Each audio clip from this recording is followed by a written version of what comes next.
Hi there, this is Jessica with K&A Greenhouse. I have put together a couple of different PowerPoint presentations going over hydrangeas just because they are by far the most popular shrub that we sell in the nursery yard. Just because they're so versatile, you can put some of them in full sun, some prefer part sun, and others prefer full shade. And they're generally not too picky about the soil types. So it's very easy to understand why so many people enjoy this particular shrub. In this PowerPoint, I will be going over the panicle hydrangeas, the oakleaf hydrangeas, and the climbing hydrangeas. So let's get started. All right, the first hydrangeas we are going to talk about are the Hydrangea paniculata. Common name is the panicle hydrangeas. They are the best hydrangeas that we have here in Wisconsin for a full sun location or a part sun location.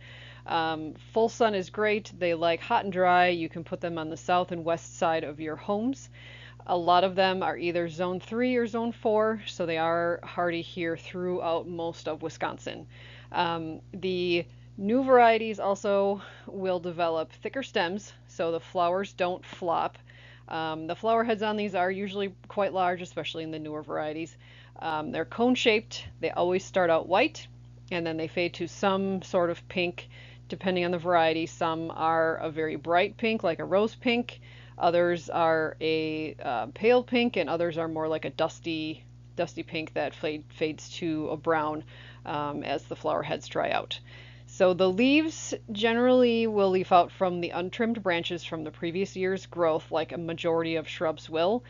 They don't usually sucker that much, and if they do sucker, I tend to recommend to people to just trim those off. They're not really necessary. They have usually larger leaves than what's on the rest of the shrub, and they don't usually flower. So they just kind of suck the energy instead of, they don't really look that pretty.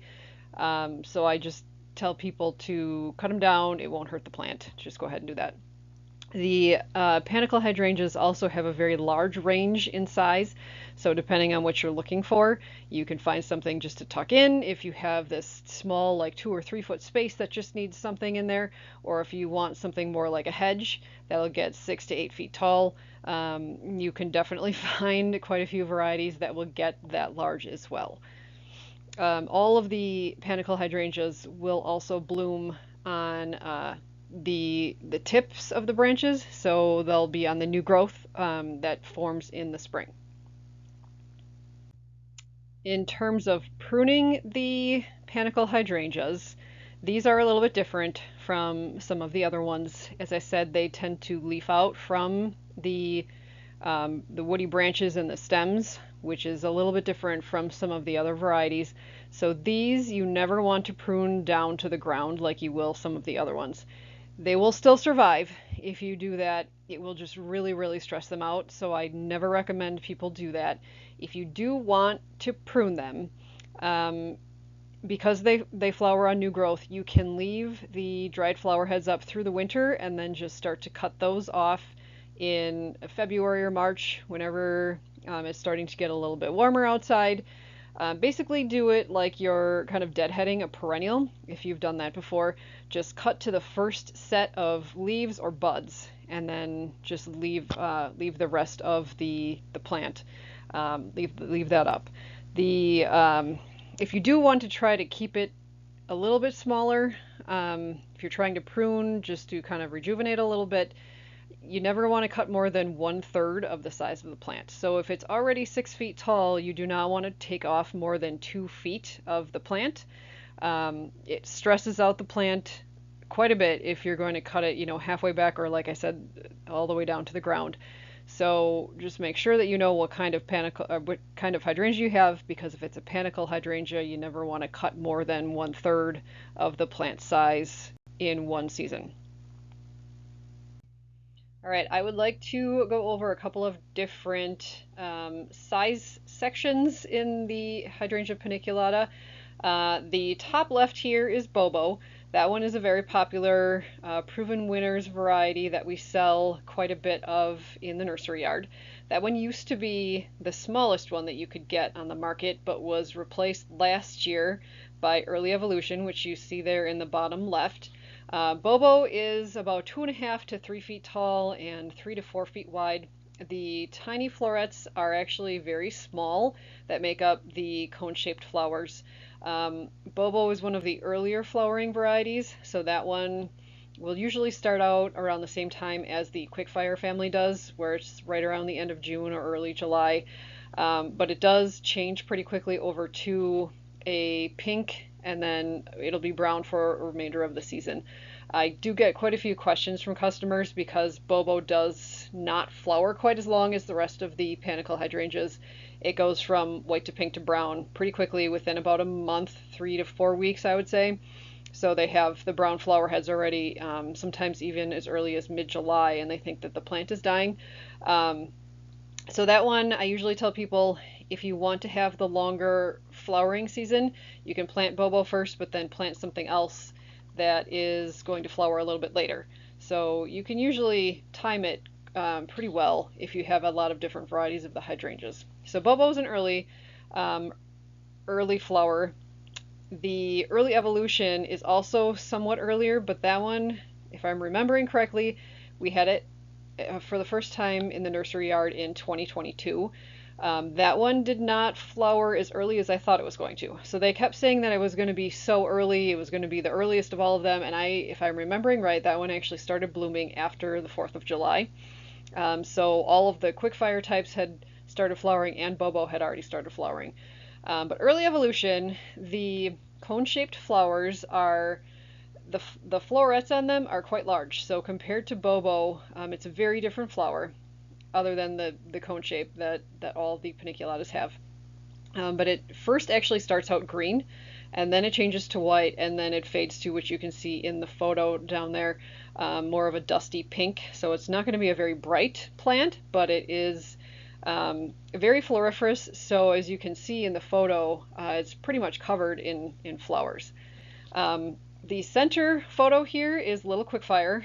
That one they thought originally was going to be 2 to 3 feet and quickly realized it's actually more of like a 3 to 4 and even sometimes 5-foot plant if it's really happy. So you may have to give that one a little bit of room. If you were only planning on it being a 3-foot plant, you may need to do some renewal pruning every couple of years or even every year if you have the time for that. The Little Quickfire is kind of the medium-sized quickfire, if that makes sense. This year they came out with one called Tiny Quickfire. That one we will have this year. I actually go over that one in a different PowerPoint presentation, the new shrubs for 2023. So if you're interested in learning more about Tiny Quickfire, you can pop on over to that presentation and learn a little bit more about that one. And then the Little Hottie is one that we've had, I think, for 2, possibly 3 years now. But we get that one from Bailey Nurseries out in Minnesota. And that one also, they were saying about a 3-foot size, and now some people are reporting that it gets about as tall as the Little Quickfire, so it'll be 3 to 5 feet tall, 3 to 5 feet wide.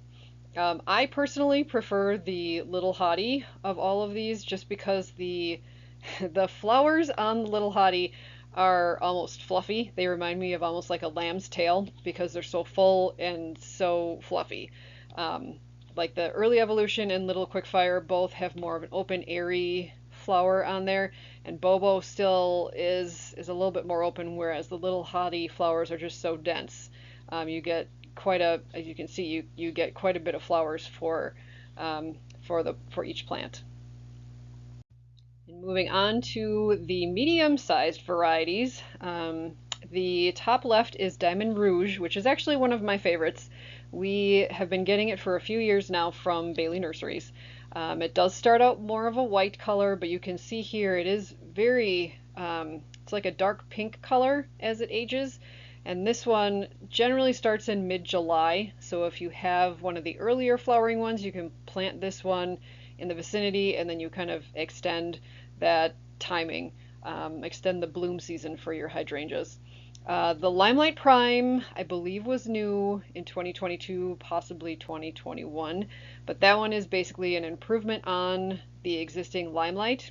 The Limelight Prime has stronger stems, so it holds the flowers up better than the Limelight did. It's not as floppy as the taller Limelight is.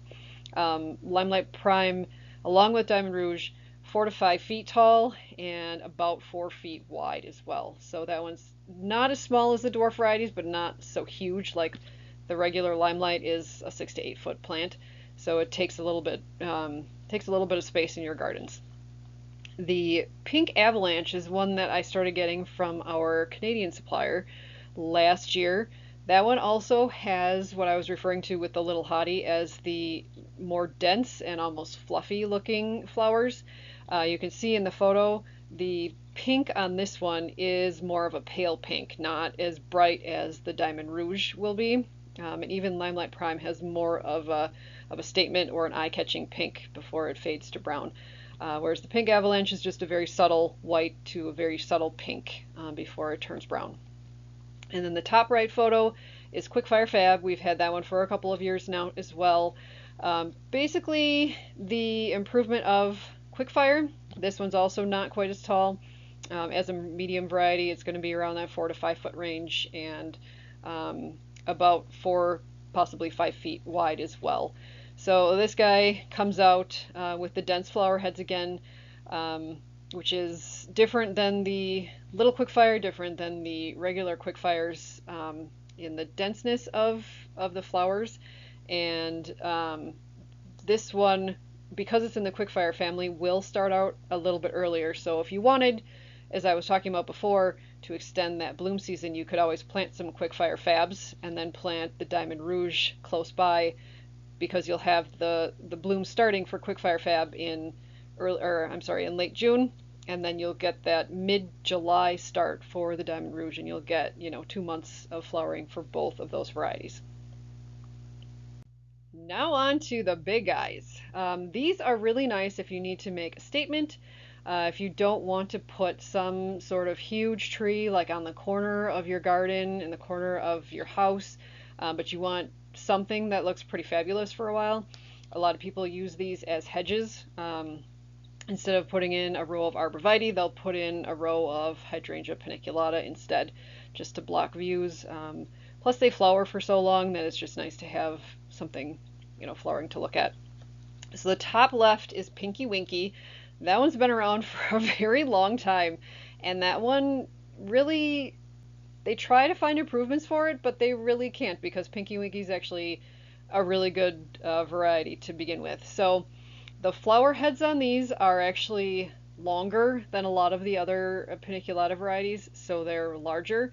The florets are larger like the Quickfires are, and therefore the flowers on this are not quite as dense, but you can see when it ages, the pink is just a really dark pink color, so you definitely notice it in the landscape. The Limelight I was talking about before, that one is a 6 to 8 foot, as is Pinky Winky. Most of these larger varieties are all going to be 6 to 8 feet tall and right around 6, 7, even 8 feet wide. So the Limelight, the one main issue that a lot of customers have with it is because it's so large and the flowers on it are so huge, they end up tending to flop until they get a lot older. So this one will start out green, change to white, and then change to that dusty pink. Berry White is one of them that I didn't actually like when it first came out, but it has grown on me. Berry White is Bailey Nursery's improvement on Vanilla Strawberry. So I'm trying to get away from selling Vanilla Strawberry because that one does flop. I have that one at my house, and if it rains, it ends up kind of flopping on the ground, whereas Berry White seems to hold up the flower heads a lot better. And then the pink on it is a little bit brighter, I think, than the Vanilla Strawberry itself. And finally, the Quickfire, and the top right there, been around for a very long time, from proven winners. A lot of people say 5 to 8 feet tall and 5 to 8 feet wide for this one, a little bit smaller, but that one will start blooming in June, whereas the rest of the varieties that I have here, they generally start mid to late July, so they're a little bit later varieties blooming. So all of these again are full sun. They love hot and dry. They will tolerate just about any kind of soil that you can throw at them. And they're usually pretty easy to care for as long as they get watered enough and cared for the first few years when they're trying to get established. And Moving on to the Oakleaf hydrangea. The Oakleaf hydrangeas tend to be somewhat similar to the Panicle hydrangeas in their flower. They prefer a part sun location if you can give them either dappled shade, dappled sun underneath a canopy of trees. East side is great for them. West side is sometimes okay depending on how much you water it the first few years.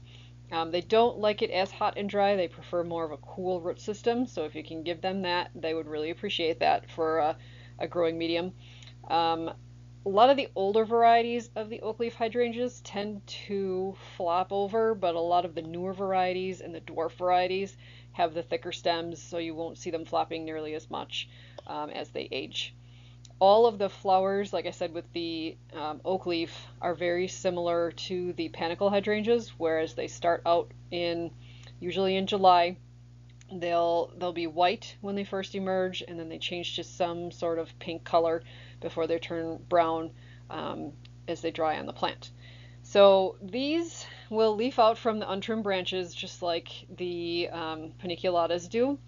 They sometimes will sucker from the base, and again, I usually tell people to kind of take those suckers off, but with Oakleaf hydrangeas, it's not as big of a deal as it is with the Panicle hydrangeas, so if you prefer to have more of that clumping form, you can just leave them on. The Oakleaf hydrangeas tend to have either the dwarf sizes, so they'll be like a 3 foot or 4 foot, or they have really big. There's not a lot of varieties that are like a medium size, which is a 4 to 5 foot. And one big difference from Oakleaf hydrangeas and Panicle hydrangeas are the Oakleaf hydrangeas will bloom on the past year's growth. So if you prune them too hard in the winter, you may actually end up cutting off the flower buds for the following year.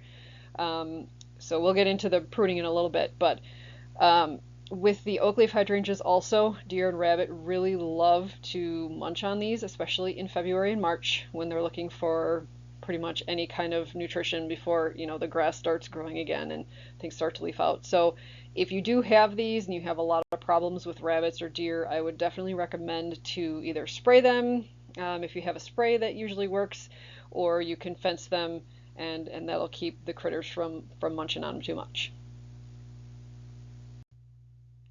So how do you prune your Oakleaf hydrangea?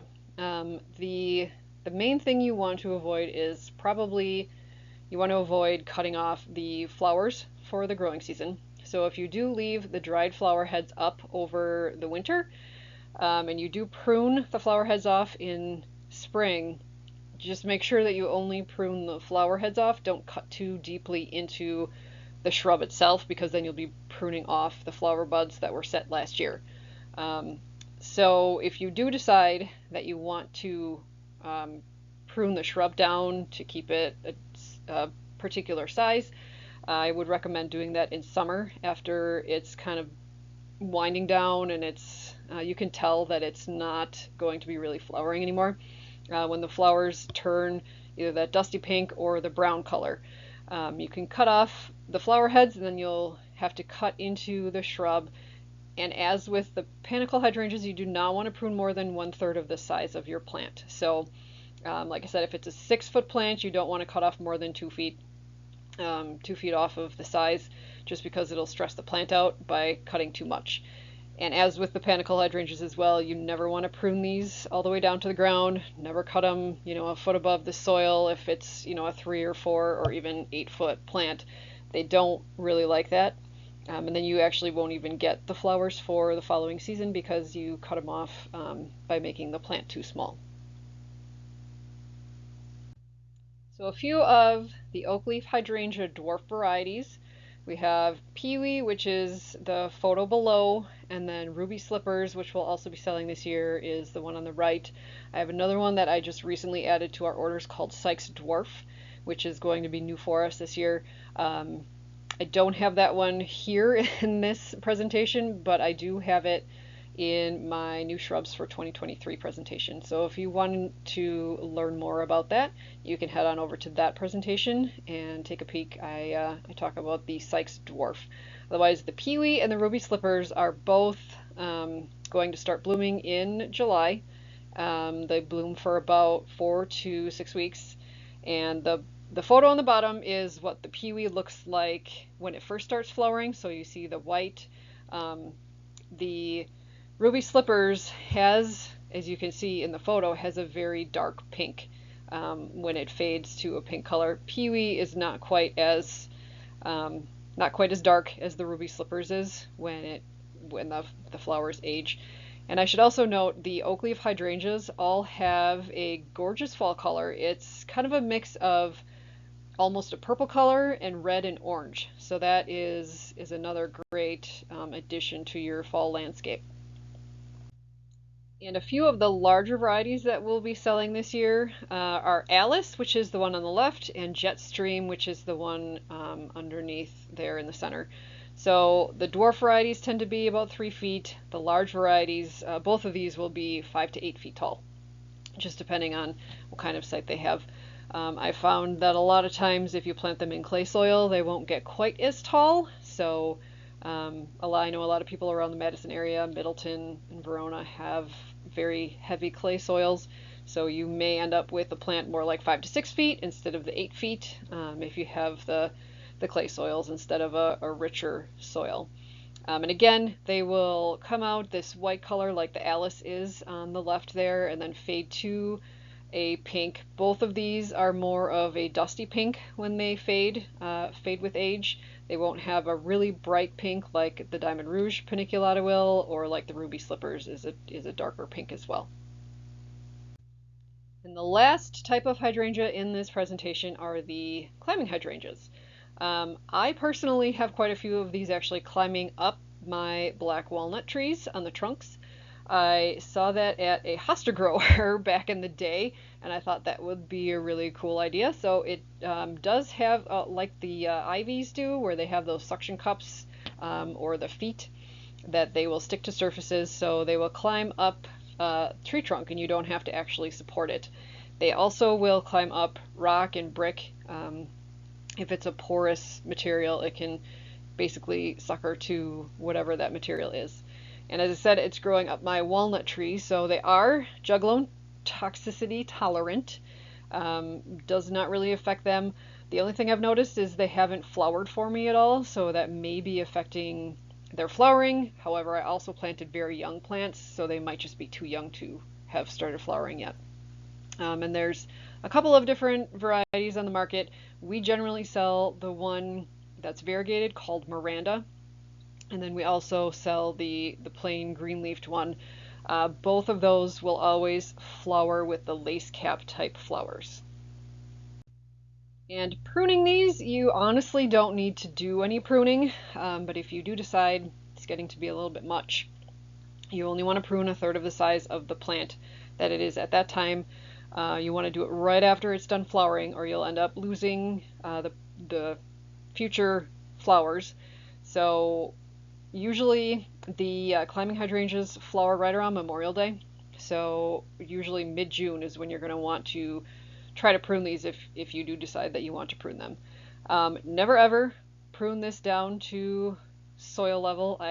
One year, I think it was the polar vortex year, I had a very hungry deer and a very hungry rabbit family that decided they were going to prune all of mine down, and it did kill all of my climbing hydrangeas. And also, as a note, the climbing hydrangeas are listed zone 4 or 5. I personally have basically a zone 4 garden. I have a few areas that may be zone 5, and they're doing okay at my house, but I don't know that I would try to plant these in a zone 3. So these are the two different types of climbing hydrangea. You can see I have a close-up photo of the flower head there, the lace cap flower, and then the green leafed is in the center. And on the right, where my head is floating, is the Miranda. So the leaf on the Miranda is an emerald green and then a yellow edge. As far as I know, there aren't any climbing hydrangeas that have a white edge for variegation, but it's entirely possible they're out there. I just don't know about it. But both of these will have the same growing habit. Like I said, they'll basically sucker themselves to any kind of porous surface. And both of them can get upwards right around 30 feet tall if you let them. They are very slow growing plants. I think mine put on between 6 and 12 inches a year, depending on how warm the spring was and how much They've been established before that. So they can get to be 30 feet tall. It will take probably 30 or 40 years for them to get that big, but definitely worth it in your gardens if you have a spot for it. So that is everything for this presentation. If you have any questions, feel free to email me at knagreenhouse@gmail.com. Just put in the subject line, "Attention Jessica," so that I make sure that I read it. We have a few different people that read the emails, so I'm one of the people that checks it. Otherwise, if you would rather call or text me, you can call my work cell number, which is 920-415-4474, and I'll get back to you, usually within 24 hours if I can't answer the phone while you're trying to call me. I will have a second presentation as well, going over the three other types of hydrangeas: the mountain hydrangea, the big leaf hydrangea, and then the types like the Annabelle and Incredible. So feel free to pop over there. I'll have all kinds of information about those and all the different varieties that we'll be selling this year as well. Thanks so much.